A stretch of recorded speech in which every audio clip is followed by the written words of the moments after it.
Welcome to Dialogue Out Loud, where we explore the intersections of Mormonism, current events, and scholarly thought. I'm your host, Margaret Olsen Hemming, the co-editor of Dialogue, a journal of Mormon thought. With me as co-host today is our podcast producer, Daniel Foster Smith. Daniel has an MA in film and literature from the University of York and is an artist and filmmaker himself. So while he's not usually in front of the camera, he is particularly well suited as a host for this interview. Together, we're delighted to speak with Ryan M. Springer about his article, Heretic and the Inversion of the Mormon Endowment.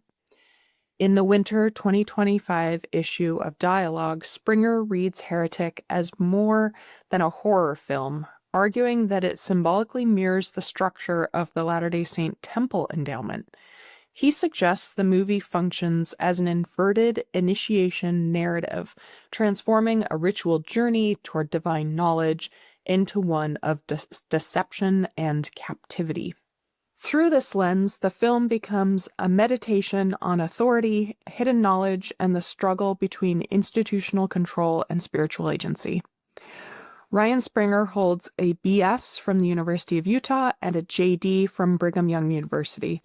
An attorney and independent scholar, his work focuses on the intersections of religion and esoterica, combining historical research and analysis with experiential methodologies to explore ceremonial magic and other occult dimensions of the Latter-day Saint movement. Ryan, thank you for joining us with your very specific line of research.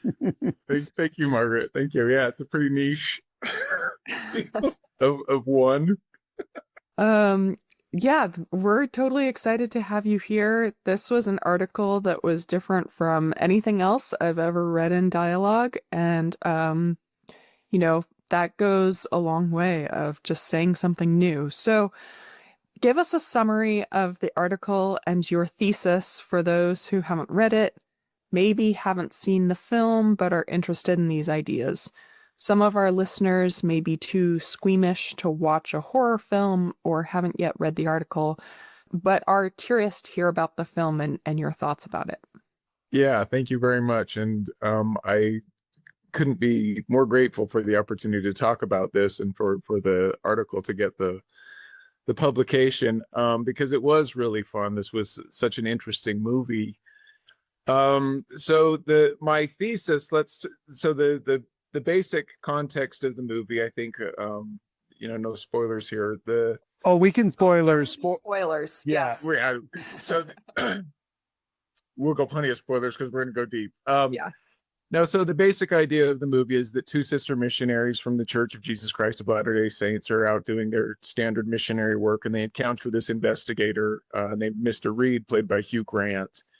And it's a missionary meeting gone terribly awry. Mr. Grant's this psychopath who traps the sister missionaries and puts them through these series of trials. And, it's scary, and it's a horror movie, and it's a thriller, and it works on that level. I'm squeamish too. I don't like horror movies in general, but this one hit so many pressure points with me.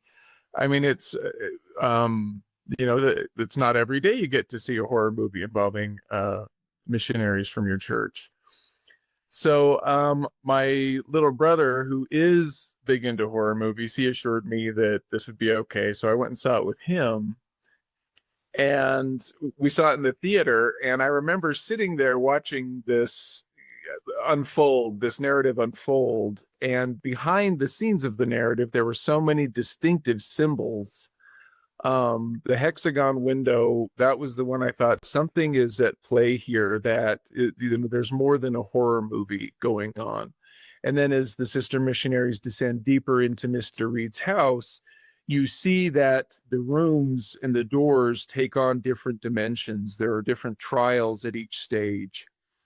And I sat there in the theater, and it had been years since I had gone through the temple, the LDS temple, but the resonance of going through this progression of rooms, it suddenly recalled to me, the ascension journey that goes through in the LDS temple. And that was a ritual a performance that suddenly resonated with me, although this was this dark inversion of it. And there were a couple of other cues that came out to me. I think the one that really stands out is the intersection at the crossroads where the three sorority sisters come up and confront our sister missionaries. And that's the moment of revelation when this Hecate intersection interval happens, and the protagonist has this moment of revelation. And the Hecate character of these three sisters, that made me think of Pistis Sophia, which is a Gnostic text that I actually first read about in Hugh Nibley Temple and Cosmos 25 years ago when I was a temple prep teacher. Similarly, in that it talks about the books of Yu or Zhu. I'm going to massacre pronunciations on these, but these books of Yu had maps, and they talk about progression. And over the course of my life, I guess because the World War II books were checked out at the library, I just got interested in esotericism and the occult, or whatever you want to call it. You have to do something. Got to do something. I mean, there's more to that story, but the more I studied the field of esotericism and began to kind of understand, where these Gnostic texts, these books of Yu, sort of filtered in, came from Egyptian sources and then filtered into the practical magic of the Greco-Roman period, and then how that transmitted through the early Christian era and up through the Renaissance and the grimoire phases until it comes to rest in Palmyra, New York. And then we have Joseph Smith, who, it has influenced my entire life. I'm 50 years old, and I love the man, and have been, ups and downs and things like that. But it has given me a much deeper appreciation, I think, for some of the things that get dismissed. The South Park stone in the hat, that's pretty easy to make fun of, but when you look at it in a deeper context of these traditions and these rituals, it's almost more impressive to me. So that digression, I have this collision of interests and pressure points in the movie Heretic, and so that was kind of my thesis that I argue in the article, is that it does depict a descent journey, and there are multiple sources for ascent journeys in Western esotericism, within Gnostic apocryphal scriptures, whatever you want to call them, and that's something that Joseph Smith tapped into in Heretic by using these sister missionaries and the inversion of the faith, and some pretty pointed critiques of Latter-day Saint history, theology, whatever. It was just a once in a lifetime movie for me to geek out. Okay, so I want to follow up on this question of the inversion of the LDS temple endowment, which you talk about as an ascent narrative. So what, in your view, would you say is the most radically inverted? There's between the spatial movement, the symbolic language, or the ultimate purpose of the ritual? Oh, that's a great question. I think the binary that Mr. Reed sets up in his chapel of belief or disbelief is a false binary. And I think that what happens in the LDS temple through the covenant making process is that can feel like a surrender of agency. In the LDS temple, we go through and make a series of covenants, and some of those covenants can seem restrictive. And so then it's, it kind of sets up this, am I really choosing to do this? Am I really choosing to live the law of chastity like I have made a covenant to do? Or am I just kind of going through the motions? This binary choice of belief and disbelief, I think, is the critical inversion for the individual who is going through this process. There are also symbolic cues that I think are incredibly significant. Again, the veil is a part of the LDS temple ritual, and we have such a stark contrast of the white veil presented in one context, and then this very dark black veil, which is still a moment of transition for the protagonist. If it's an initiate going through the LDS temple ceremony, then it is a passing through the veil into a celestial sphere. for our protagonists in Heretic, they pass through a veil, and it's still a moment of enlightenment. There's still ultimately redemption. But it is a very transformative, difficult experience. And I think that that's something that a lot of, I mean, I don't know, it resonated deeply with me. Everything's hunky-dory when I've living my covenants and I've got my temple recommended and I can go through and live in the palace. But when life hits when life is challenging, there's a darkness, there's a dark counterpart to all of that. And so the inversion that you see as the protagonists, as the initiates progress, ultimately attaining light knowledge, ultimately attaining wisdom, which is what the character in Pistis Sophia, one of the characters, partially does, is makes this journey, having to fall from the heavens, having to descend and then find her way back again. And that can only be done through the intervention of Jesus Christ. That is a component that, however you're characterizing the ritual, that's something that I think resonates deeply with Latter-day Saints who, experience the modern temple endowment. So the gaining of knowledge and the transformation of the person into a new kind of being is what is the common thread between them both? I would say that's one common being, that I think that the idea of progression and growth, there is a transformation that can occur, and if you have to go through the abyss to get there, and that's where some of the occult stuff gets fascinating, is you embark on this shadow journey. In the Osirian death cycle, he's mutilated, cut into 13 pieces, and he has to go through 12 hours of nighttime progression. Then he reunifies with Ra. Mr. Reed makes this comparison that, hey, all religions are kind of variants of these old myths and these old stories. And that's an easy place to get locked into that binary of belief and disbelief. And you sometimes miss the bigger picture, like, okay, so what? So that there are these mythologies that constantly reinforce the idea of a family, of a divine father, of a divine mother, and of a son who comes and makes a sacrifice. There's something that resonates deeply with those mythologies across systems. And to see Mr. Reed use the mechanics and the operation of this architecture to manipulate and distort spatial dimensions, which have a ritual component, to use it as control, when the inverse can be true, like it is the aspiration, I think, of the LDS endowment and modern temple ceremonies, is this aspiration of reunification with God. So that inversion kind of works too. So you talk about him, Mr. Reed, which, by the way, today when I rewatched the film, I actually had this moment of like realizing that perhaps his name was intentionally meant to evoke the word mystery, Mr. Reed. I don't know, that it was, once I was steeped in all of your symbolic readings of this text, I was like, oh, there we go. There's another little nugget. That's so funny you say that. I rewatched it today, and there's a part where Sister Paxton says it that way. She says Mr. Reed and Mr. Reed. Yeah. I mean, I don't know, but that definitely keyed into that. So you talk about him as yours being, seeing him as this counterfeit initiator, or and then you bring in this term demiurge.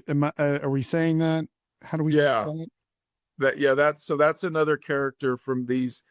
And let me preface this by, when I use the term Gnostic, that comes with a huge caveat.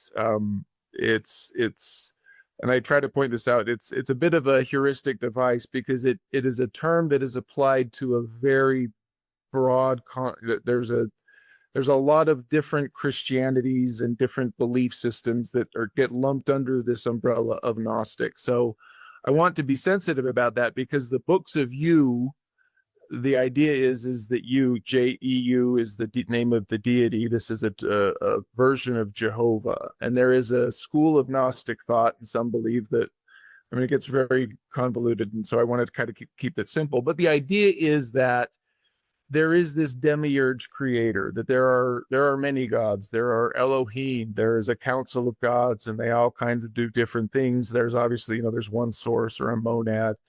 The Gnostic cosmology that can be reconstructed is pretty complicated. But in general, there's this idea of a demiurge. In the Gospel of John, it's Yaldabaoth, that there's this entity that gets created and thinks and it is in some ways the true God of this world. There's some parallels there, that he is the God of this world. But in order to reach the higher states of gnosis, in order to reach the higher treasuries of light or these celestial palaces, one has to be able to transcend through the demiurge's false material realm, and then they can escape into the cosmos and ascend through these, they're called treasuries of light, celestial palaces, celestial kingdoms. That's what the Gnostic metaphor, or not metaphor, the motif is, that there is this demiurge who is a false creator. And that's in Heretic. Again, I don't know if this is deliberate or if it is just one of these iterations of things that come over and over, but Mr. Reed has very clearly created this leaden cased house where he's got it in miniature. He certainly functions as a demiurge role in Sister Paxton and Sister Barnes' Sophia ascent journey. So I wanted to explore a little bit as well. I'm new to all of these ideas that almost everything that you present in that article was kind of new territory for me, but it certainly resonated with a lot of other the ideas that Joseph Campbell, introduces about this idea of the hero's journey. And I wonder if you considered that, or where you would see parallels between this type of descent, and do you see it differently in some way than the hero's journey, which typically takes our hero through the underworld before they can emerge back up? I think it's a very similar thing for, me personally betraying it, that like this is the collective unconscious. Carl Jung talks about this in alchemy and in psychoanalysis, that there are archetypes that resonate with the human being that we don't even know why. We don't know why we're taught these principles. But the hero's journey, as Joseph Campbell talks about, there are these mythological narratives and there are these archetypes that for some reason hit triggers within our subconscious or within our conscious. They're things that we resonate with. And so I think that's whether it's a universal principle that's attributed to a religious belief or a set of religious beliefs, or it's something that's going on in the subconscious. There's a writer named Lon Milo Duquette who, if you want to start in on any of this stuff, he's a great on-ramp. But he says it's all in your head. You just don't know how big your head is. And I think there is some of that that's true, that as you feel these things, or as you see these symbols, they will trigger something and you don't really know why. And I think that's part of the experience that Sister Paxton and Sister Barnes experience, is they're going through these distorted spaces, they're going through these distorted doors, and everything is just off kilter enough that they are vulnerable.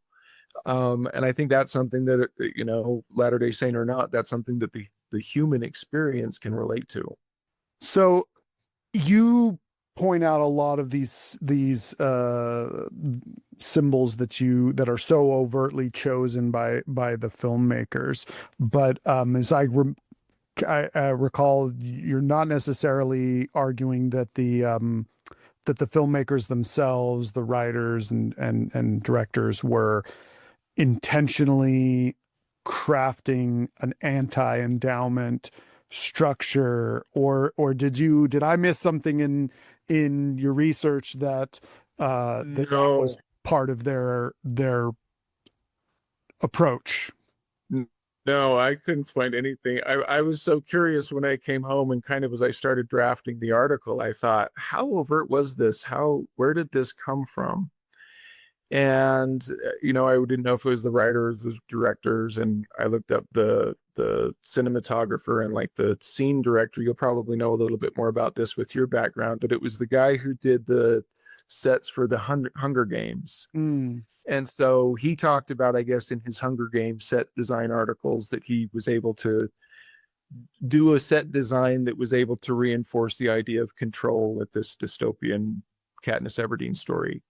But I couldn't find anything to suggest that it was overt. I couldn't find anything that was, they said that, they had keyed in on this, the President Gordon B. Hinckley talk where if it's all true or it's all false. And they said, let's key that to the binary. And so, there was something about that. But in terms of like the hexagons, the intersection with the three-headed sisters, the descent, the mirror of, the final room, we in the temple, we go through the very first step is washings and anointings.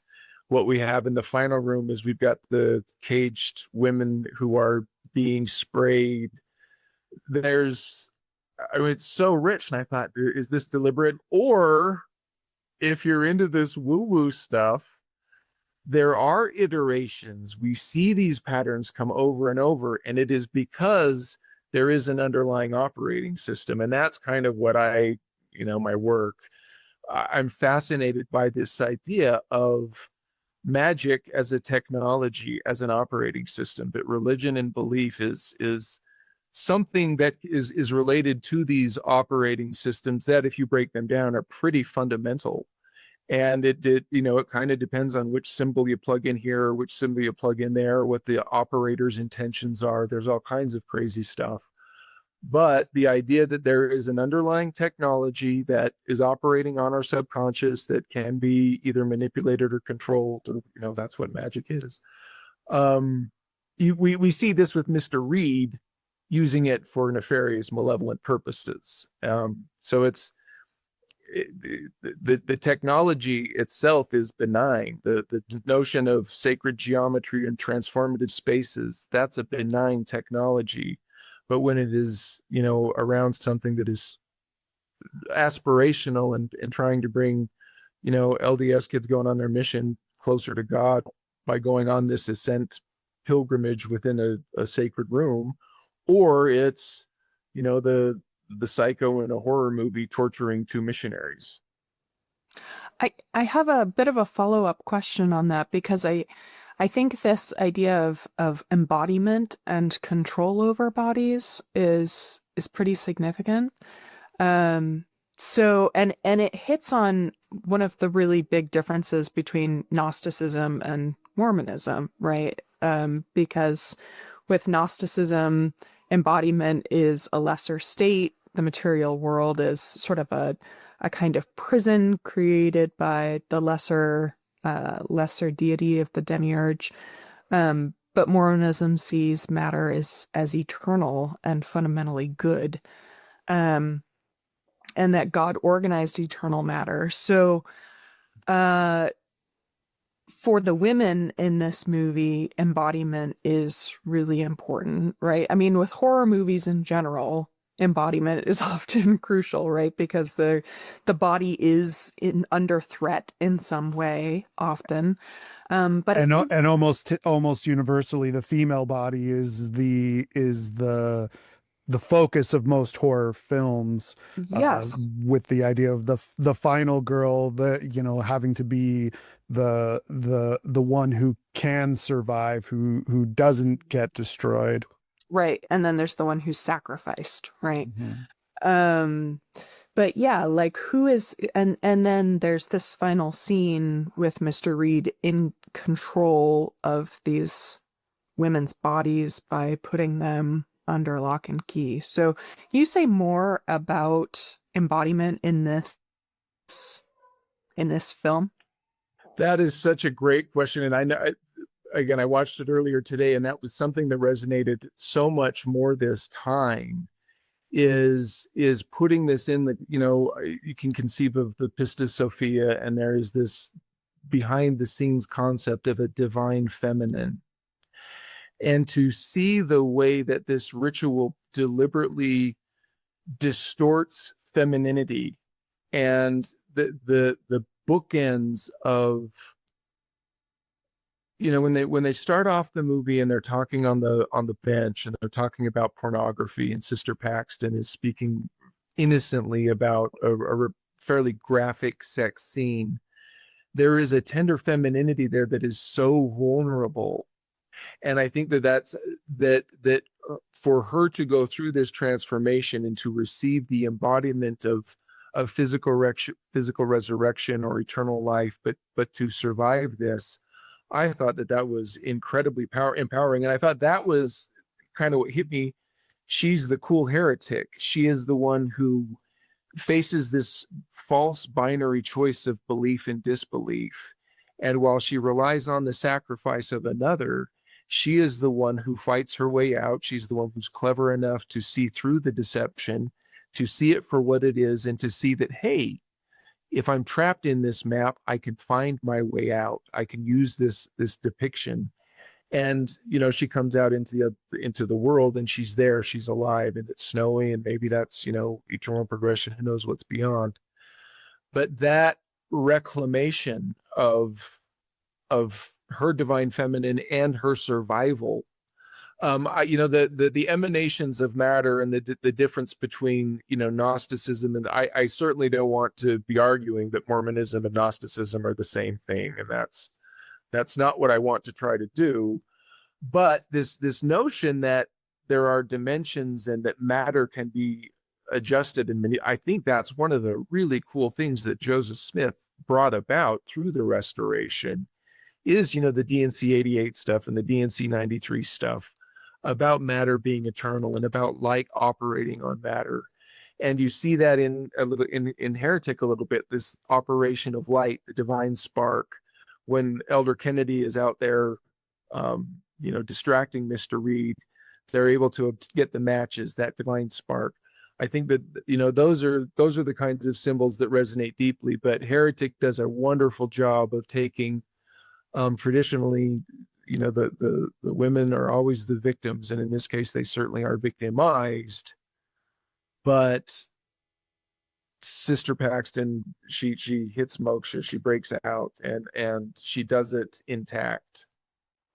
We actually did another episode when this film came out. We had a panel get together and do a conversation about this. And when you were describing that opening scene, I was remembering some of the comments that were made. And I can't remember who we had on the panel then, but there was a woman who had served a Mormon mission, and she had a really different read on that opening scene. And drawing from her own experience of being a sister missionary, she said that what she saw, especially in the context of how Sister Paxton evolves, or what we see of Sister Paxton and what she's capable of throughout the film, she looks back on that opening scene through a different lens and sees the conversation about pornography with the companion not as one of innocence, but one of probing, one of knowledge, which she already has, which she is carefully, subtly checking to see how will my companion respond to what I'm putting out in this information, with this information about my experiences and my knowledge of carnal acts, etc. And so I just in that context of this evolution, she certainly does go through that journey of seeming innocent, certainly to those around her, and then coming out enlightened or something, and I'd like to hear if you have any thoughts there. I do, and I realize I'm on censor. I mean, there are certain things about the sacred divine feminine that I just don't, I'm not equipped to talk about, but I believe in it a lot. And one of the things I think about is, yes, that there is, and that's what I would love to hear more of. I mean, I have my perspective on this about, the demiurge and all this stuff I'm interested in, but the feminine idea and how that resonates with women in the church, and I'm going to have to go back and listen to that, because I think there is an element to that. I mean, this goes to the garden and Eve partaking of the fruit, and let's not delude ourselves that the sacred feminine is some sort of purely virginal role. There is exploration, there is partaking of that fruit, there is that that sacred and the profane. It's dirty until you get married, and then suddenly it's a celestial sacrament. That's a complexity that's one of the things that we go through in life. Those are the challenges that we hit, and whether it's a room in Mr. Reed's dungeon or it's our family relationships, going through this mortal estate, those are the kinds of complexities that it grapples and confronts. And I would love to hear more about that, talking about starting dialogue. I would love to maybe come back to this idea, though, of comparing the inverted initiation or the idea of, if the temple endowment is this model of spiritual ascent, and you argue that this film depicts a sort of anti-endowment, a spiritual descent, are we to conclude, or how would we look at the final emergence of Sister Paxton? Is she enlightened at the end, or has she, or is she, or does a dark endowment, an anti-endowment, not yield the light and knowledge? My very ambiguous ending, right? And I think deliberately so. My heart has always been full. I've seen it probably 20 times now. And that redemptive moment of, the butterfly manifesting on her finger, just the way she had told Sister Barnes. You go through some dark stuff in life, and this is an exaggerated example of it. That's exactly why ritual works. Is you go when you make method teachings, you make method where you incorporate covenants or whatever it is. Once you rehearse and perform these rituals over and over, that's kind of how we program our brains, I think. And we have Sister Paxton experience this, and the myths or the stories, whether it's Pistis Sophia or the Books of You or the Book of Mormon, these stories, these narratives, they're there for a reason, and they are morality tales. And whether it's this horrible labyrinthine demiurge Saturnian dungeon of Mr. Reed, or it's the temple and the Latter-day Saint experience, something is supposed to be happening by experiencing and living a symbol and being in a part of it. I think Sister Paxton grows. I think it's a Pistis Sophia narrative where she has this, this at one-ment. There's the sacrifice. Sister Barnes had died, come back. She knew some secrets of the afterlife, and she was able to bestow that, that grace and that wisdom. I think that is critical, that Sister Paxton couldn't do this alone. There was an at one-ment with a savior salvific figure, who happens to whack Mr. Reed in the temple with a nail. There's, some certain rhythms there anyway. So God's plan wins out, even with the dark demiurge leading. All right, I'm a White Lodger. I always, yeah, I'm always looking for the good on it. That's how I read it. You can take it with ambiguity, but I like to think it's a happy ending for a horror movie. Well, maybe as we bring it to a close here, a final question might be, if someone was to watch the film after reading your article, what single pattern or image would you like them to see that might bring a little bit of spark or enlightenment to their watching? I'm big on the Saturn stuff. The veil. I think the veil is such a transformative experience in that there are trials that Sister Paxton and Sister Barnes encounter as he's testing their faith. Just as in Pistis Sophia, she has to go through these 7 repentances and kind of realize flaws in how she can gain wisdom. But there is that transformative experience at the veil. And that's what the notion that the veil is something that is tangible, that can be seen, that can be walked through in a ritualistic space, or the veil is something that can be experienced on this subconscious level, on a spiritual level, that the veil can be very thin, and that where we are and the rituals that we perform can have an effect on both sides of that veil. That's not too woo-woo. No, I love it. Wow. Well, thank you for joining us on Dialogue Out Loud today for this conversation about the movie Heretic, not just as a psychological thriller, but as a layered meditation on ritual, authority, dissent, and the fragile line between revelation and control. And I hope, if nothing else, this conversation reminds us that stories about faith are rarely just about belief. Ryan, thank you for helping us see Heretic with new eyes. Thank you very much. This was fun. I appreciate it. And to our listeners, if this episode sparked something for you, we'd love to hear your thoughts. Until next time, keep asking better questions and keep paying attention to the symbols hiding in plain sight. Don't forget to subscribe to Dialogue Out Loud, leave a review, and share this episode with someone you care about. You can read Ryan Springer's entire article for free at dialoguejournal.com. I'm Margaret Olsen Hemming with our podcast producer, Daniel Foster Smith. Thank you for listening.